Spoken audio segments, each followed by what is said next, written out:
আজকের আমরা এখানে আলোচনা করলাম 24 তারিখ।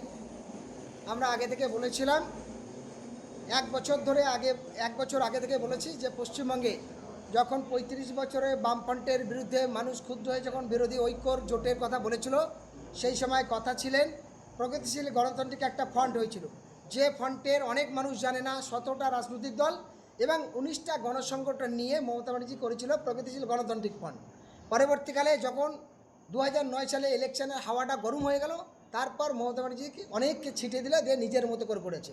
সে জায়গায় দাঁড়িয়ে আমরা চেয়েছিলাম মহাজোট, তাতে রাজনৈতিক অরাজনৈতিক সামাজিক সংগঠন সবাই একসঙ্গে থাকবে। দুর্ভাগ্যের বিষয়, সেই সময় মমতা এই বিরোধী যারা আছে পশ্চিমবঙ্গের বিভিন্ন রাজনৈতিক দল তারা মানেনি। তাই আমরা সিদ্ধান্ত নিয়েছি আমরা আলাদাভাবে আসন্ন বিধানসভা নির্বাচনে 2026 ইলেকশনে আমরা লড়ব।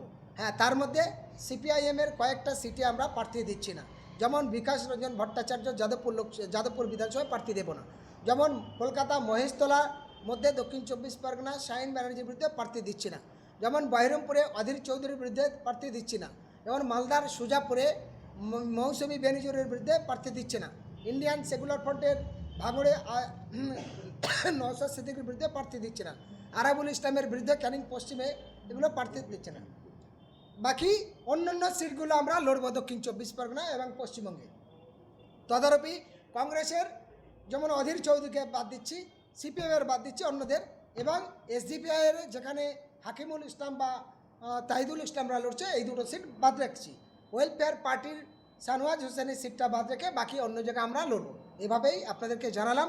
এবং আগামী 28-29 তারিখের মধ্যেই, মানে এই মাসের 30 তারিখের মধ্যেই আর কি, আমরা কলকাতা প্রেস ক্লাবে আনুষ্ঠানিকভাবে আমাদের প্রার্থীদের নাম ঘোষণা করব, কে কোন বিধানসভায় লড়বে। তবে আগাম থেকে জানিয়ে রাখি, আমরা সবাই মিলে যে ফান্ড করছি অলরেডিভাবে সব বিধানসভার তালিকা আমাদের কাছে মোটামুটি এসছে। তবে আমাদের সিদ্ধান্ত অনুযায়ী আগাম ঘোষণা করেছি যে বারুইপুর পশ্চিম বিধানসভায় আমি লড়ছি, এবং কলকাতায় যে রাজ্যের যিনি মুখ্যমন্ত্রী আছেন এবং শুভেন্দু অধিকারী, তাদের বিরুদ্ধে নন্দীগ্রামে যেমন আমাদের একজন প্রার্থী থাকবে, তার সাথে সাথে কলকাতা ভবানীপুর কেন্দ্রের থেকে আমাদের একজন ভালো প্রার্থী থাকছে।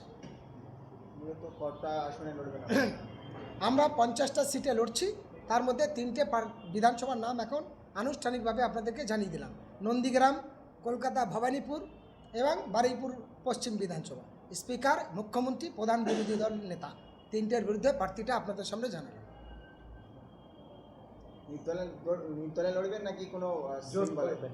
না, আমরা তো আমাদের মতো আমরা প্রস্তাবটা দিয়ে আমরা আগাচ্ছি। আমরা নির্দল নয়, আমরা পলিটিক্যাল পার্টিরই হয়ে লড়ব। আমাদের সিম্বলটা 30 তারিখেই আমরা জানিয়ে দেবো এবং পুরো আনুষ্ঠানিকভাবে আমাদের নামগুলো ঘোষণা করে দেবো। হঠাৎ পশ্চিমবাংলায় এতগুলো দল থাকতে আপনারা আবার আলাদাভাবে লড়তে যাচ্ছেন? পশ্চিমবঙ্গে যে সমস্ত রাজনৈতিক দল আছে তাদের ব্যক্তিগত আমরা কোনো বিরোধী নয়। আমরা সবাই মিলে সবার প্রস্তাব মতদর্শ নিয়ে বারবার আলোচনার জন্য অনেক সুযোগ দিয়েছি, অনেক এক টেবিলে বসতে এসেছি। সেই আলোচনা বিচ্ছিন্ন হওয়ার কারণে তারা আমাদের সম্মান না দিলেও আমরা তাদেরকে পূর্ণ সম্মান জানিয়ে, তাদেরকে শ্রদ্ধাভাজন জানিয়ে এখনও জোটের জায়গায় আমরা ফাঁকা রেখে আমরা আগাচ্ছি। এবার আমাদের স্যার একটু বলবেন। স্যার কি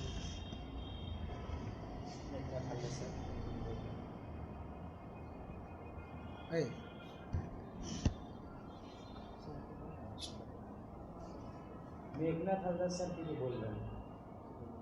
স্যার কি বলবেন?